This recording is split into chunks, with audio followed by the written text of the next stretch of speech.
Greetings, ladies and gentlemen. This is Stan Houston. Once again, this is a striking, maybe not a shocking, but a striking news day. And the title of the program that you saw very much reminded me of something that happened to me many years ago. And I can bring you up to date on what is happening now. Yes, I remember it well. Most of you probably don't know where you were many, many years ago, like May 13th, 1981. Of course not. Well, I do. Well, there's a good reason why I do. Because that's the day in which I had one of the stories that really struck the world, and I was on the radio at that time. Let me tell you a little bit about how it worked. I was the program director and one of the major announcers for a large international radio station called Trans World Radio, and it broadcast in about 15 different languages from a huge radio station down in the Southern Caribbean on what was known as the island of Bonaire, which, by the way, was also known not only for its radio stuff. It was known because it was one of the scuba diving places in the world. And I enjoyed that as part of my stretch and stay on Bonaire. But this is the way the radio station worked. And remember, now we're going back a number of years ago. This is before there were even any real computers that did any of the work that is now done. And so what happened was that we had a large studio there where we actually made real programs and recorded most of them, and then they were played in a big control room on about 5 different transmitters that went all around the world. So it was quite an operation. And because of that, many of the programs were done in advance, which is always a bit of a problem, but they were recorded on recording tape. That's what it was, recording tape, these reels of recording tape, and they were sent through the mail or by express, and at the certain time that they were to be played in master control.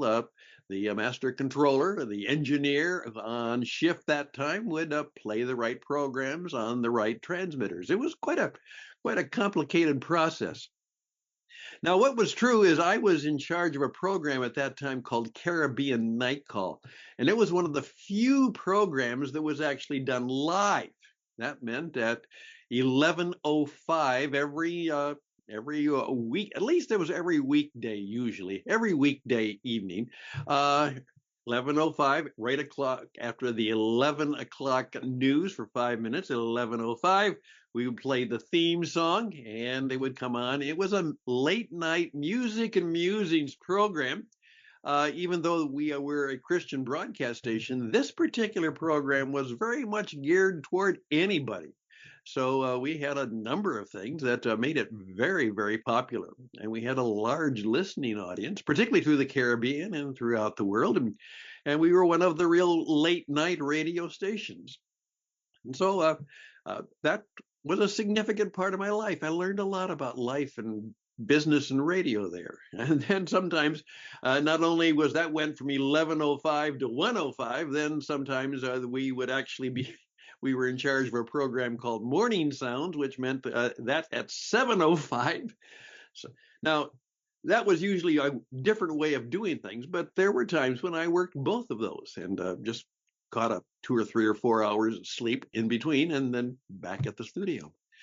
But what I had decided to do that day was I didn't want to be up that night. So we had a process by which, in effect, I would go into the studio, and with a big hour-long recording tape, I would time it, and I would actually do the radio program as exactly as if I were doing it live from 11:05 to 12 o'clock. And then from 12:05, after the 12 o'clock news, to 1 o'clock, when the program came to an end, and we would play the Netherlands Antilles national anthem, because the radio station would then sign off for the evening. So that was the way it worked.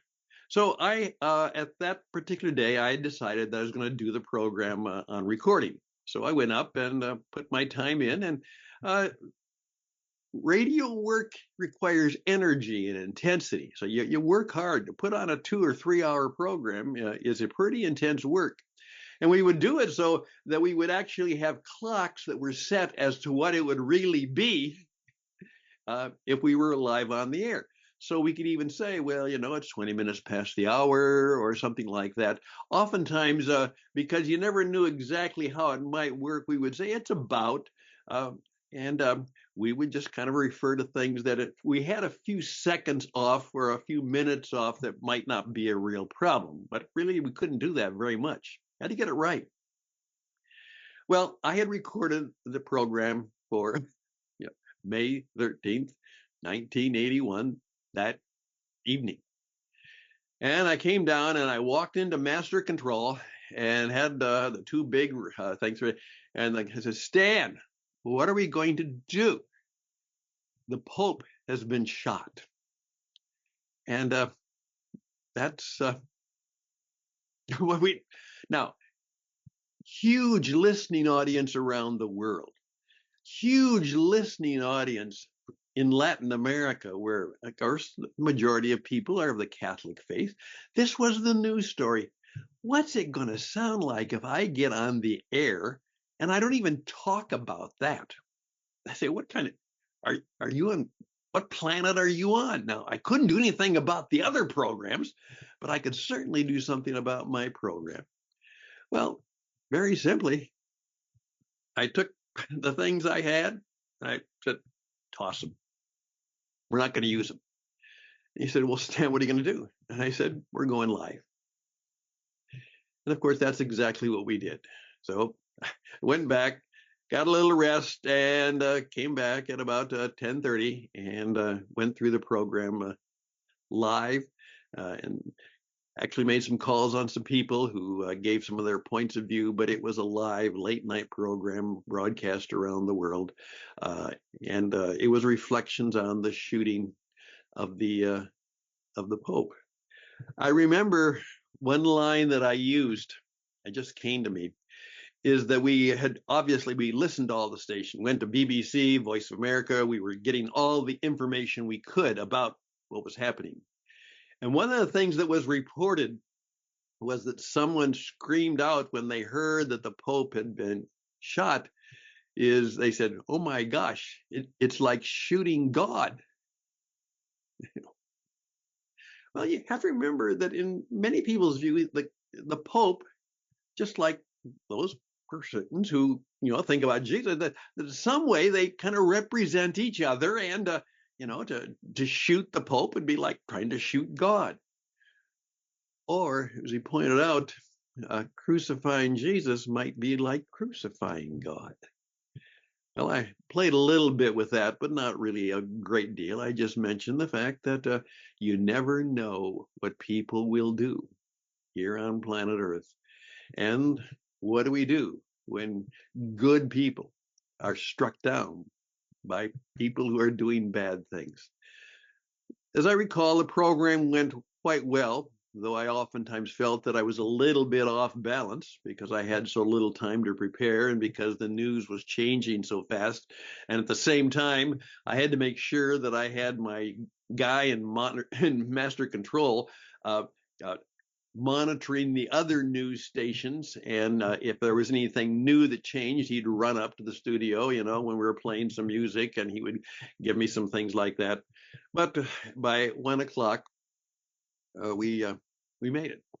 And I remember that feeling. I was obviously a much younger man at that time, but I was worn out and remember it well. But here's the interesting thing I just want to point out to you and see, look at, what if I had done this program yesterday, program for Monday, which I could have easily done, and sometimes I have done. But no, when I got up at 4 o'clock this morning for my fourth hour is the hour of power, getting ready for the day, that's what I heard. And so my responsibility as a broadcaster, as a communicator, is to talk about what's happening now. Obviously, the things of the Pope are not tragic. Um, it's a remarkable story.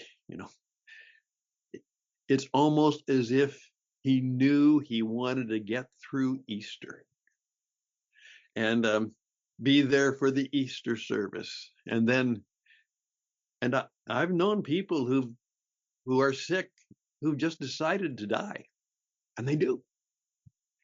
And of course, there will be thoughts about that. And there will be many, many tributes to this very powerful, but also very humble man, very controversial in many people's hearts, minds, and spirits.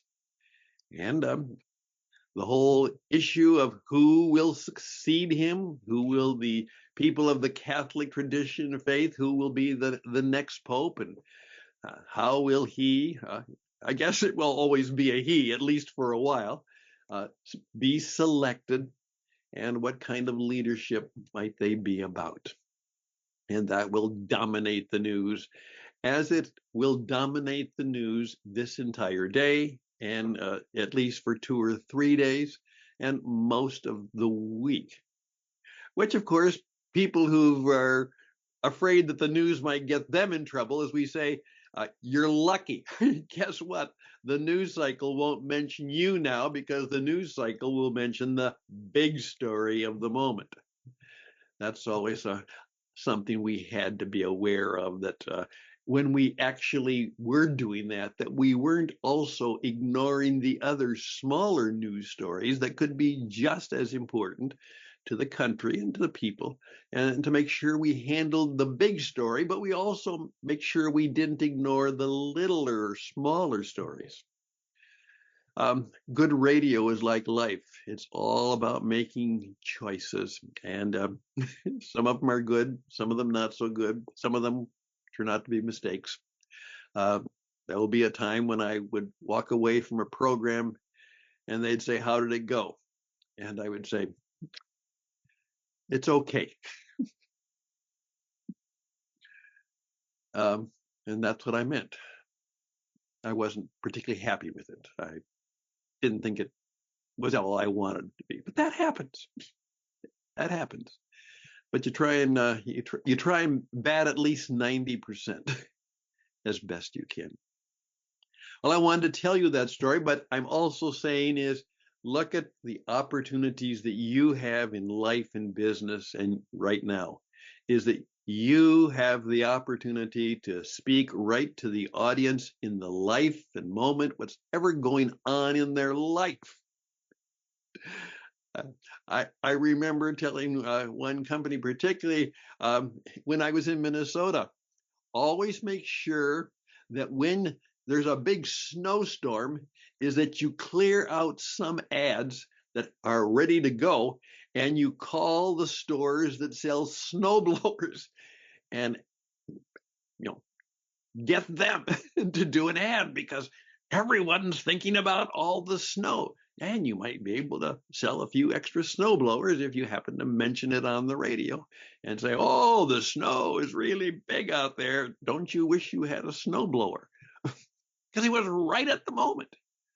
And of course, that's one of the great powers, and why I love radio and love video. That's point of the moment, POM. It speaks right to where people are doing what they're doing. You don't need to, get it all printed out. You don't need to copy it and then edit it and then make sure there's the proper punctuation and spelling. You can be right there.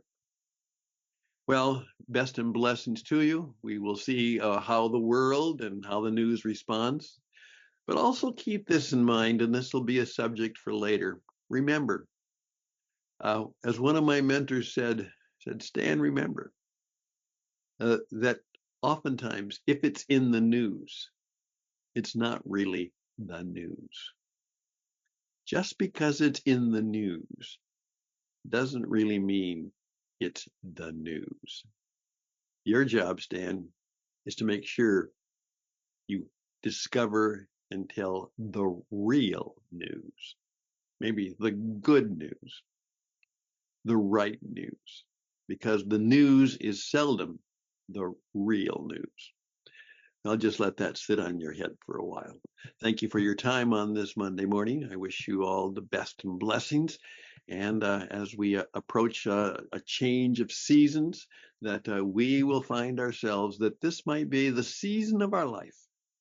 I mentioned this in my Easter message that this will be the season of your life, that some significant things might happen for you and your family and your business and your concern, that new and significant things, real news, can be a part of your life. Take care. I'm Stan Houston for the What It Takes Radio, and I guess we'll just call this Interesting Ideas, a little bit of the transformation zone, a bit of the impact zone, and all the best and bye for now.